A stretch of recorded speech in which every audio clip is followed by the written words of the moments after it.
Oh, it feels a bit spooky this evening. Feels a bit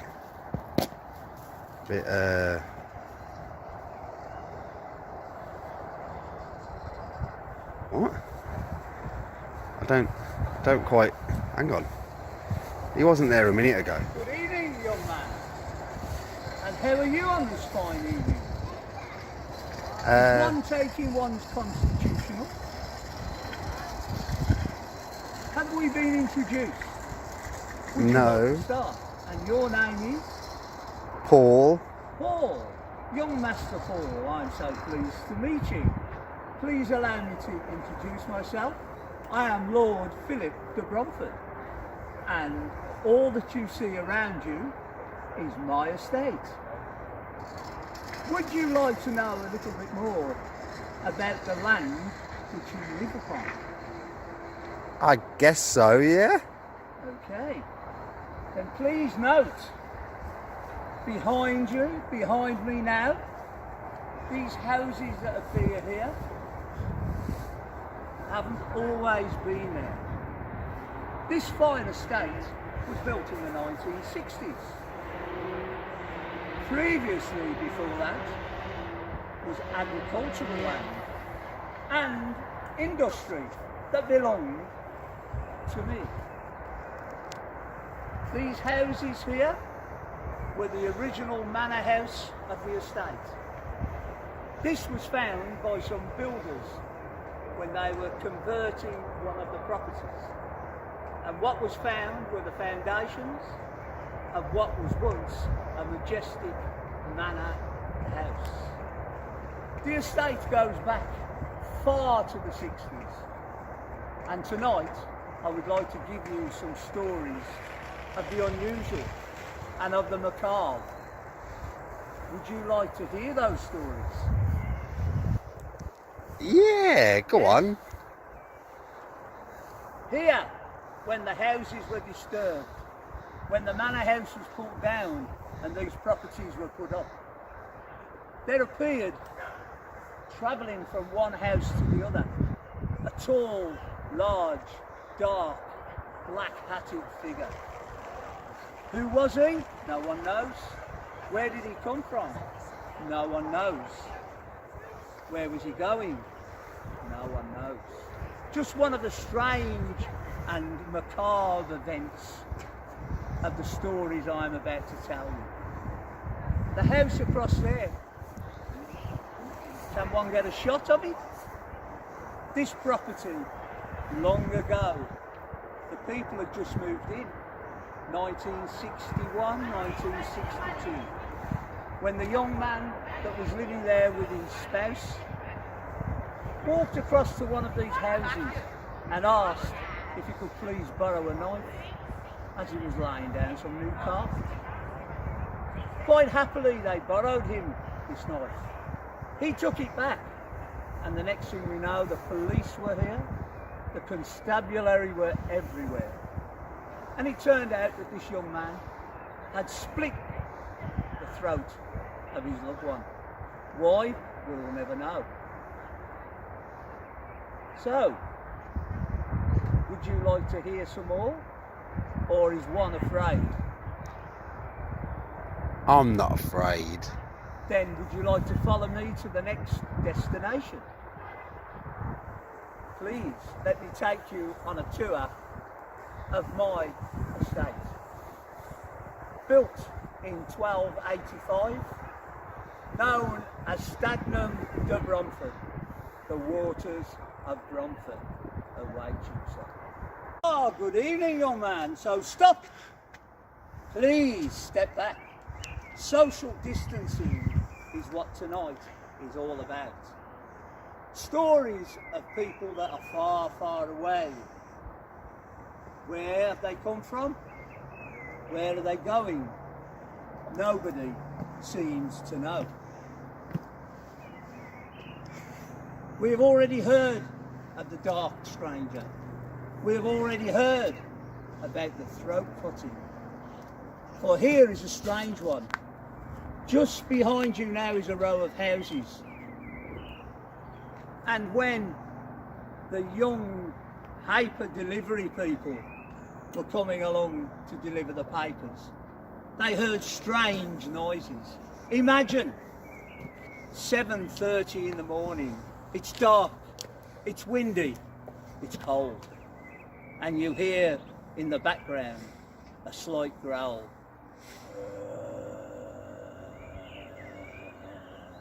You look round, there's nothing there. Then the pitter-patter of tiny feet, and trust me, these tiny feet are not children. This is a bloodthirsty hound that roams from one end to the other. Why? Nobody knows. For what reason? Nobody knows. But if you see him, you'll know. Would you like to continue with the next story? Then follow me. Remember, keep your distance.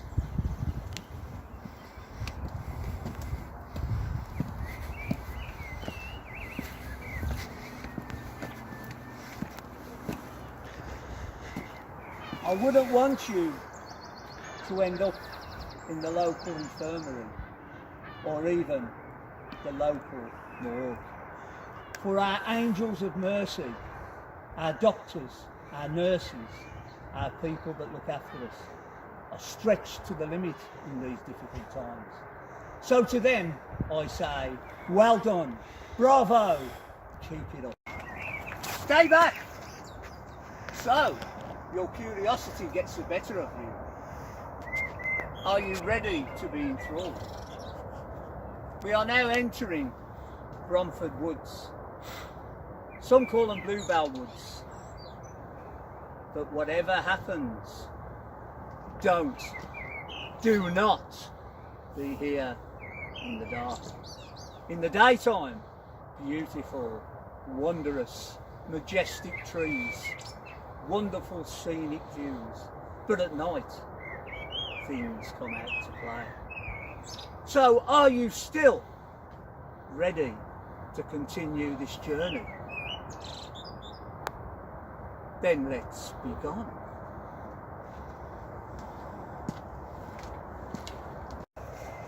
Stay! How many times must you be told? Are you one of these people that won't learn until it's too late? Look upon you here to the plateau. Look at the view and the vista of a magnificent area. Imagine 1285, the small hamlets and villages of Furs and Bromford. Bromford, Bromford, Bromfield, these were names that were originally designed for it. Brom being a shrub that grew local, and Ford being a river crossing. We nestle alongside the River Tyne, one of the most polluted rivers in England. But now, thanks to technology, is one of the cleanest rivers in England, with kingfishers floating along. All very English idyllic scenes, until you enter the woods at night. Until the dark comes and the sunset goes down. Until other things come out to play. Are you brave enough to enter the woods with me this evening? Are you brave enough to hear stories untold, urban myths and legends? Are they true? We'll never know. Are you ready to journey with me now, Master Paul? Then let's be gone. Stop, young man, young Master Paul. Let me take you back to 1347, the days of Matthew Hopkins, the Witchfinder General. Passing from Nottingham on his way to London via Bromford Woods, came across a lady treating a poor human being. He accused her of witchcraft. Then the whole village accused her of witchcraft. And here, right here, is where the ducking stool would be. They would strap the young lady to the chair and dip her into the pool. Leave her under for a while. If she didn't drown, she was a witch. If she drowned, she wasn't a witch and would be buried in sacred ground. This went on for quite some time until common sense prevailed, because this has now dried up and has never filled with water since. So, do you think there is something in that? These witches that come from time to time? Because behind you would stand the monastery of the Black Monks,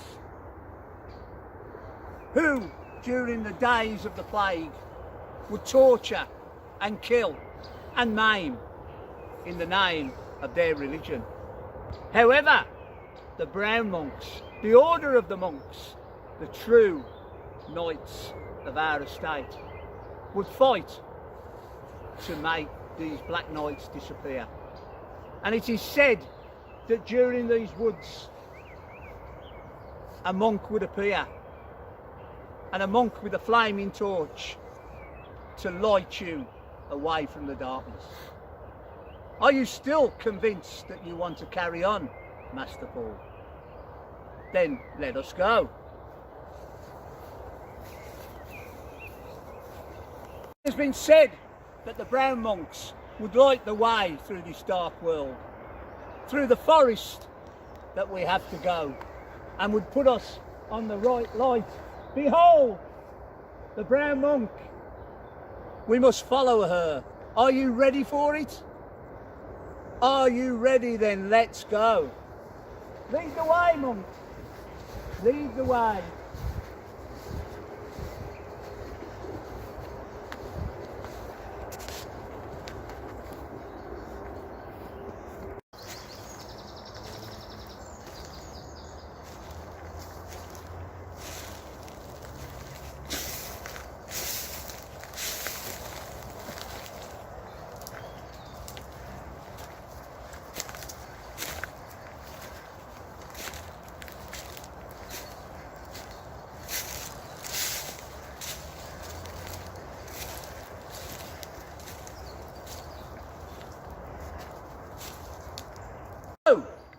You stayed with us, Master Paul, deep into the woods.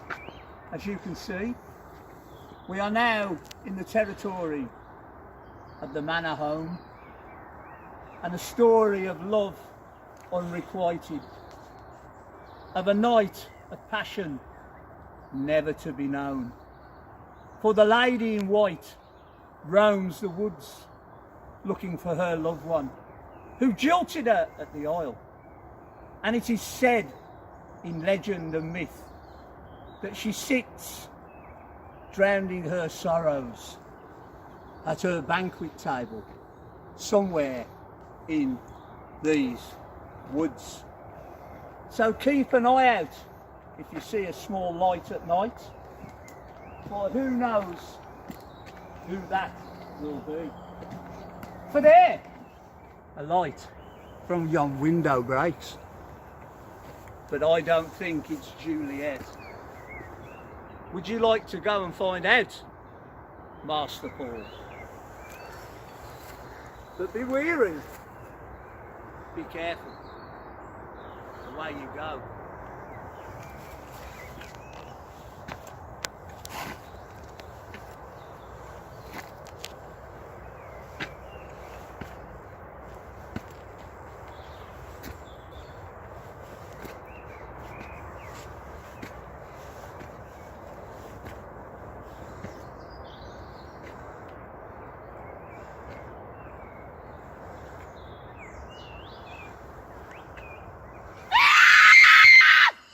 Master Paul.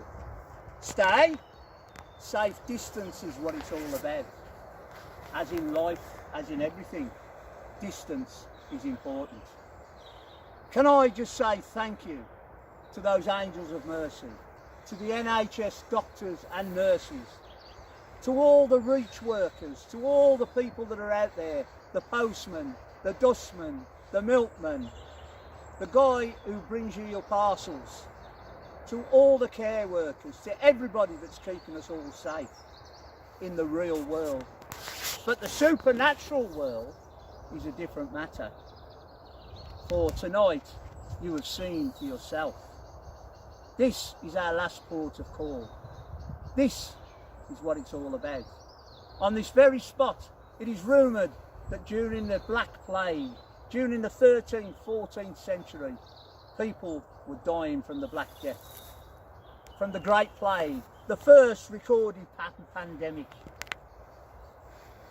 And it is rumoured that plague pits appeared on the outskirts of Birmingham and all around the major cities.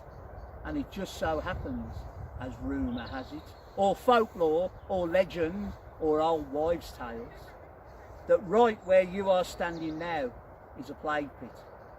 But this pit was not for adults. This pit was for children.